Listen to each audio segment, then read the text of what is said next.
हमारा नाम शिवम यादव है। अगर वो असली यदुवंशी हैं, तो मथुरा में चले आह्वान करे कि इस बार अयोध्या हुई हमारी है, अब मथुरा की बारी है। यादव का ये है कि किस पर करूं सिंगार पिया मोरे आंधर, तो उनको जो है भगवान हर टाइम उनको दर्शन देंगे। पार्टी का मतलब परिवार डेवलपमेंट पार्टी पीडीए।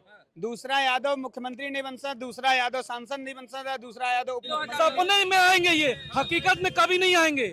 ये सपने में ही आते थे बजरंगबली सब, तो सपने में सरकार आएगी इनकी। ना 25 में ना 27 में अखिलेश यादव तैयारी करे अगली पैदाइश में। ये होगा उत्तर प्रदेश में। योगी अपने पास सुनिए, कोई मकान नहीं है। यही बात, यही अहंकार बात उनके अखिलेशुद्दीन ने बोला था, तब आप उसी को टैली कहे, क्या कह नहीं कहा आपने, क्या कहा नहीं आप? फिर योगी जी की सरकार बिल्कुल बहुत अच्छी तरीके से बनेगी योगी जी की सरकार। उनकी बराबरी में तो कोई है ही नहीं, ना कोई पार्टी है, ना ही कोई ऐसा नेता मुझे नजर आता है जो योगी जी के बराबर खड़ा हो सके। योगी जी के बराबर बिल्कुल कोई नहीं। अखिलेश जी कह रहे हैं अब हमको पंडितों की जरूरत है भाई, ब्राह्मणों की जरूरत है हमको। अखिलेश जी तो पहले से ही रास्ता भूले हुए भटके हुए हैं। अब सुधर रहे हैं, कह रहे हैं ब्राह्मणों की जरूरत है हमको। अब हम कह देंगे तो उनको बुरा लग जाएगा। ऐसा क्या कहेंगे बुरा लग जाएगा? अखिलेश यादव कभी नहीं सुधरने वाले। कुत्ते की पूंछ कभी सीधी होती हुई देखी है आपने? नहीं होती, नहीं। कुत्ते की पूंछ कभी सीधी नहीं होती और ना होगी। उन्हीं के पिताजी हैं, यही कैंट विधानसभा में बोले थे ना, अर्पणा यादव की रैली वैली कुछ थी कि मैंने 17-18 हिंदू मरवा दिए आप लोगों के लिए। किसके लिए मरवाया था? अखिलेश यादव बताएंगे ये। अखिलेश यादव थे समाजवादी पार्टी की टोपी राम भक्तों के कार सेवकों के खून के रंगों से रंगी हुई है, वो इसीलिए लाल है। वो अगर इतने बड़े सनातनी हैं अखिलेश यादव, तो फिर बोले हम चल रहे हैं मथुरा, हम उनका पूरा सपोर्ट करेंगे। जी तो सपने में आए थे, अरे वो शाम मेरे सपने में आए, वो वाला गाना सुना है ना, तो सपने में आए थे उनके। अब हनुमान जी आने लगे, कह रहे हनुमान जी हमारी रक्षा करेंगे। वो बात वही है ना, किस पर करूं सिंगार पिया मोरा आंधर। भैया हनुमान जी, किस पर करूं सिंगार पिया मोरे आंधर। अखिलेश यादव की ये दशा है। फिर से बोलिए, माइक छीना मत करो। अखिलेश यादव का ये है कि किस पर करूं सिंगार पिया मोरे आंधर, तो उनको जो है भगवान हर टाइम उनको दर्शन देंगे। नींद में, जगते में, सपने में, और कुछ दिन बाद उनके सपने में यमराज जी भी आएंगे। कहेंगे कार्यकाल पूरा हो चुका है। अखिलेश जी मुख्यमंत्री बन पाएंगे कि नहीं बन पाएंगे? बिल्कुल नहीं, उनकी वो हिम्मत जीवन में नहीं कि वो कभी बन नहीं आ पाएंगे, पाएंगे। क्योंकि वो जिस प्रकार से सनातन का विरोध करते हैं, हमारी राष्ट्र माता गौ माता का विरोध करते हैं, वो लगता ही नहीं है। अखिलेश यादव को गौशाला से दुर्गंध आती है। वो लगता नहीं है, वो सीएम छोड़ो, वो गांव के प्रधान बनने के लायक नहीं अरे है। इतने बड़े विपक्ष के नेता, राष्ट्रीय पार्टी है, प्रधान ही क्या बात करते हैं? हवा में उड़ गई सारी पार्टी, हवा में उड़ गई, योगी जी की धूल हो गई। पार्टी का मतलब परिवार डेवलपमेंट पार्टी पीडीए। दूसरा यादव मुख्यमंत्री नहीं बन सकता, दूसरा यादव सांसद नहीं बन सकता, दूसरा यादव उप मुख्यमंत्री नहीं बन सकता। क्या मतलब पार्टी समाजवादी का? आप भी पंडित जी, आप भी पंडित जी। हाँ बिल्कुल, आप भी पंडित जी। मैं ब्राह्मण हूँ। हमारा नाम शिवम यादव है। अगर वो असली यदुवंशी हैं, तो मथुरा में चले आह्वान करे कि इस बार अयोध्या हुई हमारी है, अब मथुरा की बारी है। करे आह्वान। इसलिए मैं पूछ रहा था कि ब्लेम न लगे यादव जी। देखिए कि यादव जी भी आपको छोड़ दे रहा है समाजवादी पार्टी। अच्छा, ये लोग पॉलिटिकल हैं कि नॉन पॉलिटिकल? नॉन पॉलिटिकल है भाई। सुनिए, अगर अपनी बात कह रहे थे तो ठीक है, कह दिया आपने संजीदगी से, दूसरे की भी बात सुन लीजिए। अब हु हा हल्ला कर रहे हैं, इसका मतलब देखिए, आपने देखा, आपने कहा कि वो प्रधान नहीं हो पाएंगे, ठीक है, वो आपके नजर, जो आपकी छोटी नजर है, जहाँ नहीं पहुंच पा रही है, उसमें आपका दोष है, आपके परवरिश की दोष है, आपकी सोच की दोष है, आपका बैकग्राउंड। एक मिनट सुन लीजिए भाई, आप बोले, सुनने दीजिए, सुनने दीजिए, बड़ी नजर कराइए। अगर बोलना तो और बोल लीजिए। अरे नो बोलिए, मेरे कहने को सुनिए। आप मुलायम सिंह यादव जी, सुनिए, मुलायम सिंह यादव धरती पुत्र हैं। सुनिए, धर्म की पहचान कौन है? राजनीति करने वालों का फर्ज है धर्म की राजनीति करना, कि उनका काम है बेरोजगारी, सड़क, स्वास्थ्य, शिक्षा। इस पर नहीं कोई बोलेगा, इस पर नहीं कोई काम करेगा। आप धर्म का काम कर जाए, मंदिर में घंटा बजाइए, जाइए मंदिर धुलिए, मंदिर का ही काम करिए। कौन मना कर रखा है? सुनिए, स्लॉटर हाउस चलाने वाले भारतीय जनता पार्टी में 80% लोग हैं। स्लॉटर हाउस का मालिक कौन है? सिद्ध करिए, देंगे, करिए, करेंगे सिद्ध।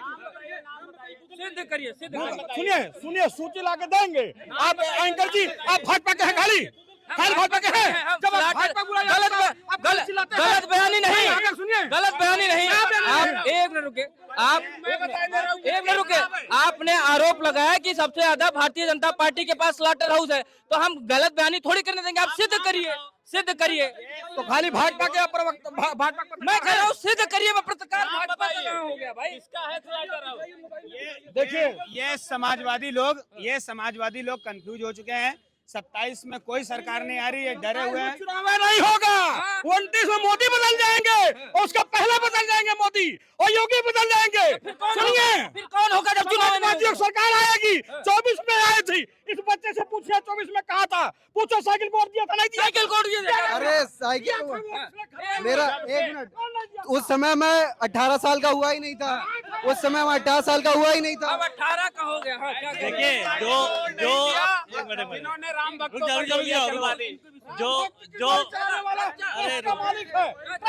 देखिए सबसे पहले मैं बता दूं, जो लोग सपना यादव जी आ रहे हैं। जो लोग सपना सजाए बैठे हैं कि 2027 में सपा की सरकार आएगी, ये जो है इनसे पूछिए केरल, इनसे पूछिए केरल में ईवीएम सही थी क्या? ये पूछ रहे हैं केरल में ईवीएम सही थी क्या, जो बंगाल में चले गए गलत ठहराने? अच्छा 24 में क्या था, ये कैसे हार गए? इनके मोदी योगी कहाँ चले गए थे? समुद्र में चले गए थे। ईवीएम तो जिताया था महाराज आपको। क्या सरकार बना लिए 24 में जीत के? सरकार बनाई। सुनो, 400 पार कर गए क्या? 400 पार कर गए? कह तो रहे थे 400 पार कर जाएंगे, 240 में खत्म हो गए। 27 में सपने में आएंगे, ये हकीकत में कभी नहीं आएंगे। ये सपने में ही आते थे बजरंग बली सब, तो सपने में सरकार आएगी इनकी। तो कह रहे पंडित जी जो कहेंगे हम वही करेंगे। अरे पंडित जी अब कहलवा रहे हैं ना, पहले पंडित जी तो कह नहीं पा रहे थे, अब पंडित जी नहीं करें। जान रहे बंगाल का जो हाल हुआ है उसी की वजह से सोच रहे हैं कि बदल जाए थोड़ा सा, नहीं तो नहीं हो पाएगा। दर्शकों बड़ी हाँ क्या जो लोग सपना 2027 का जो सपना सजाए बैठे हैं कि सपा की सरकार आएगी, ना 32 में ना 27 में अखिलेश यादव तैयारी करे अगली पैदाइश में। ये होगा उत्तर प्रदेश में। योगी आदित्यनाथ जी लखनऊ के बब्बर से तीसरी बार दहाड़ेंगे, कोई माइक अलार्म रोक नहीं पाएगा योगी आदित्यनाथ जी को। उसी जनता ने 2024 में 37 सीट दी थी, उसी पे भरोसा है 27 में। 2024 का जो खेला था, अब किला उल्टा होने वाला है। पूरी तरीके से सुपड़ा साफ हो जाएगा विपक्ष का। अभी देखा ना बंगाल में अम्बा लंबा डम्बा हो गया, बस वैसे ही उत्तर प्रदेश में भी होने जा रहा है। ये पूरी तरीके से अभी हम ये कह रहे हैं भाई साहब, पंडित जी है ना, पंडित जी है, सुनिए अभी पंडित जी नहीं है, हिंदू हैं। नाराज पहले मेरी बात सुनिए। नाराज थे आप लोग। भाई साहब कह रहे हैं कि भाजपा के जितने नेता हैं, जितने कार्यकर्ता हैं, 80% उनके सबके नाम स्लॉटर हाउस है। अगर ये साबित नहीं हुआ तो भाई साहब के नाम मुकदमा लिखाया जाएगा, याद रखिएगा। ये न्यूज पे जरूर चलाइएगा। ये कह रहे हैं आपके नाम मुकदमा लिखवा देंगे। 80 नाम स्लॉटर हाउस से करिए। सुनिए, ये ऐसे लोग हैं, ये कहेंगे सनातनियों को सनातन का प्रमाण पत्र दे दीजिए।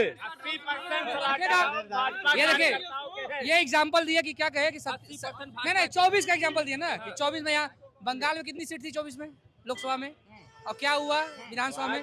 महाराष्ट्र में कितनी सीट थी? है महाराष्ट्र में कितनी सीट थी? भाजपा की कम थी ना। विधानसभा में क्या हुआ? वही इनके अखिलेश के साथ होने वाला है। सुनिए, आप अभी सिद्ध कर दीजिए 80% स्लॉटर हाउस है। तो आज से मैं बताता हूँ, कोई भी आपको भगवा चोला उठाए नहीं दिखाई देता। आप सिद्ध करके दिखाओ। हाँ, आज से कल से आप भगवा पहनना पड़ेगा आपको। चैलेंज दे रहे हैं। नहीं सुनिए, वो असल में देखिए ऐसा है, देखिए ये भगवा वाले ठेकेदार हैं, भगवा कलर इन्हीं का है, दूसरे नहीं कोई पहन सकता है। रखिए आप भगवा अपने पास। सुनिए, भगवा कोई पहचान नहीं है। यही अहंकार से बात उनके अखिलेशुद्दीन ने बोला था, तब आप उसी को चैलेंज कहे। क्या कहना कहा आपने? क्या कहा नहीं आपने? खुले मंच से खुलो। आपके मैं चैनल से चैलेंज करता हूँ, यूजीसी के खिलाफ मेरा एक वीडियो पोस्ट दिखा दे, ये मुझे खुला चैलेंज करता हूँ। अरे किसी एक ने कहा था, भीम आर्मी वाले भी बोल दिए थे उनको। आप जो शब्द इस्तेमाल कर रहे हैं तो पूरे समाज को कह देंगे जो तलवार इनके जूता मारो, चाह मारने तक का भी तो लगा हुआ था। कौन कह रहा था? आप लोग गठबंधन भी करेंगे। कौन गठबंधन कहा था? बसपा सपा का हुआ था। नहीं, सपा ने कभी नहीं कहा था। ब्राह्मण सम्मान दिया है, माता प्रसाद पांडे को स्पीकर बनाया। ये मजाक कर रहे हैं, इनसे पूछिए। 500 भर्ती करा ब्राह्मणों का, ब्राह्मण वोट नहीं देता, सही है। लेकिन स्पीकर बने कौन? माता प्रसाद पांडे। नेता विरोधी कौन? माता प्रसाद पांडे। जनसाधारण मिश्रा के नाम पर बड़ा पार्क बनवाया और उनके नाम की योजना चलाया, लेकिन भ्रम में है ब्राह्मण। क्यों ब्राह्मण वोट नहीं देता भाई इनके पार्टी को? कभी ऐसा कोई कार्य किया ही नहीं। ब्राह्मणों को छोड़ो, एक कम्युनिटी है, अरे हिंदुओं के लिए कोई कार्य नहीं किया तो ब्राह्मणों के लिए कहाँ करेंगे वो? सपा कुछ काम नहीं कर रही क्या? कुछ नहीं बोलोगे? सुनिए, हाँ, क्या? हिंदुओं के लिए भाजपा ने कौन सा काम किया, एक बताओ। हम बता रहे भाई साहब, हिंदुओं के लिए भाजपा ने इतना किया कि जब से योगी जी आए हैं, पहले हमारी बात सुन लीजिए, तब से उत्तर प्रदेश में दंगा नहीं हुआ। दंगा नहीं हुआ, कह रहे। दंगा नहीं हुआ। रैली में हुआ अरे ना, दंगा, दंगा जब आप ही करते थे, दंगा जब आप ही लोग करते थे, तो दंगा कहाँ से होगा? हिंदू का काम बताइए, एक हिंदू, अरे भैया एक हिंदू काम बताइए जिससे हिंदू का फायदा हो, एक काम बताइए। एक किसी हिंदू का नाम बता दो जिसने दंगा किया हो। अरे एक हिंदू, मैं थोड़ा सुन रहा हूँ, एक हिंदू का काम बताइए। एक हिंदू का आप बता दो जिसने दंगा किया हो। अरे दंगा छोड़ो, दंगा छोड़ो, एक काम, हिंदू का फायदा वाला एक काम बताओ। राम मंदिर बना भैया। सुनिए, राम मंदिर हिंदू का फायदा, हिंदू का फायदा हुआ। हिंदू आस्था का केंद्र है वो। 500 सालों से 500 सालों से लड़ रहे थे। 500 सालों से मुसलमानों के लिए, सुन लो, 3400 करोड़ रुपए मुसलमानों के लिए, 3400 करोड़ रुपए मुसलमानों के लिए, 100 करोड़ रुपए मुसलमानों के लिए भाजपा गवर्नमेंट ने दिया, उत्तर प्रदेश ने दिया। ये मुसलमान है कि हिंदू है? ये लोग ठीक है बात करते हो, हिंदू मैं भी हूँ, हिंदुत्व के नाम पे मैं भी वोट देता हूँ, मैंने भी भाजपा को वोट दिया है, लेकिन मैं इनसे पूछ रहा हूँ, एक हिंदू काम घूम के आ जाएंगे, मंदिर बना, मंदिर बना, मंदिर, सुनो, मंदिर से मेरी रोजी रोटी चल रही है, किसकी रोजी रोटी चल रही है? ये बच्चे हैं, अभी इनकी जब बच्चे पैदा होंगे इनके, अभी सुनिए, अरे भाई सुनिए, जब इनका बच्चा पढ़ने जाएगा स्कूल में और 15,000 फीस लगेगा, तब इनको मालूम पड़ेगा कि महंगाई है। अब मैं एक बात क्लियर कर देता हूँ, एक मिनट, रुकिए। बात रही मंदिर की, बात रही मंदिर की, तो दर्शकों में बता देता हूँ, जब से अयोध्या में राम मंदिर, एक मिनट शांत रहना यार, जब से अयोध्या में राम मंदिर बना है, जो अयोध्या एकदम डूबी पड़ी थी, जो जाना पसंद नहीं करते थे लोग, वो अयोध्या जगमगा रही है। वहाँ पे सैकड़ों होटल खुल चुके हैं, वहाँ पे लोग कितना काम कर रहे हैं, वहाँ हर तरफ से 4 लेन सड़क से जुड़ चुका है, एक्सप्रेसवे बनने जा रहा है, इतना बड़ा अयोध्या का एयरपोर्ट बन चुका है, इतना बड़ा वहाँ का रेलवे स्टेशन बन चुका है, हजारों लोग कमा खा रहे हैं सिर्फ एक मंदिर की वजह से। कहाँ गए? क्यों? एयरपोर्ट पे रेलवे हमारी औकात स्टेशन की है, तो स्टेशन से जाएंगे, क्यों नहीं? आपको क्या फायदा मिला? जनता को क्या फायदा मिला? जनता को फायदा बताइए। मैं बताता हूँ जनता को, जनता पहले सुनिए। हाँ, रोड नाली चाहिए, प्लाट चाहिए, खड़ंजा चाहिए, सुनो तो कोई फायदा नहीं। सुनो, मैं जनता फायदा बताता हूँ, सुनिए। एयरपोर्ट बनने से एयरपोर्ट के बाहर न जाने कितने टैक्सी लग गई, यातायात बढ़ा, रोजगार बढ़ा।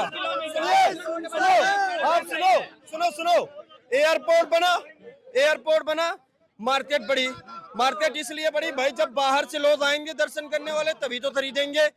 यातायात बढ़ा, वहाँ पे न जाने कितने टैक्सियां बढ़ी गई, अयोध्या पे रिक्शे बढ़े, एयरपोर्ट के कारण ही बढ़े। आज उत्तर प्रदेश पूरे भारतवर्ष का जो जीडीपी है, दूसरे नंबर पे है उत्तर प्रदेश, जो सबसे ज्यादा जीडीपी शेयर करता है पूरे भारत। दर्शकों एक मिनट कोई नहीं बोलेगा, एक सेकंड रुक जाओ। दर्शकों ये बहुत जरूरी है जानना, क्योंकि बात ये आस्था का भी है, धर्म का भी है, और जीडीपी की भी बात करते हैं लोग। मैं बात करूंगा काशी कॉरिडोर बनने के बाद, आप जाइए वाराणसी का कितना ज्यादा पर्यटन बढ़ गया है। आप अयोध्या चले जाइए, जब से राम मंदिर बना है अयोध्या तस्वीर ही बदल गई है। अब जिसको ना दिखे, मैं किसी पार्टी की तरफ से तरफदारी नहीं कर रहा हूं, क्योंकि मैं स्वयं अयोध्या वासी हूं, मेरी पैदाइश ही अयोध्या की है। जिस अयोध्या को वीरानी में देखा है, वो अयोध्या जगमगा रही है, लोग हजारों करोड़ रुपए कमा रहे हैं, और सबसे ज्यादा नोएडा के बाद उत्तर प्रदेश में अगर पर्यटन में अगर सबसे ज्यादा रेवेन्यू किसी ने जनरेट किया तो हमारी अयोध्या ने किया है। कौन कहता है मंदिर की वजह से नहीं होता है? जिसको काम मिला, पूरी इकोनॉमी मंदिर के आसपास घूम रही। जब मंदिर बनना चालू हुआ तो वहाँ के लेबरों को काम मिला, ठीक है। अब यहाँ से पर्यटन जो हो रहे, जो पर्यटक जा रहे हैं, कोई बस से जाएगा, कोई ट्रेन से जाएगा, कोई हवाई जहाज से जाएगा। वहाँ जो दुकानें खुली हुई हैं, वहाँ से प्रसाद खरीदेगा, कोई होटल में रुकेगा, कोई कहीं खाना खाएगा। तो इकोनॉमी नहीं घूम रही राम मंदिर के आसपास, कहाँ घूम रही है?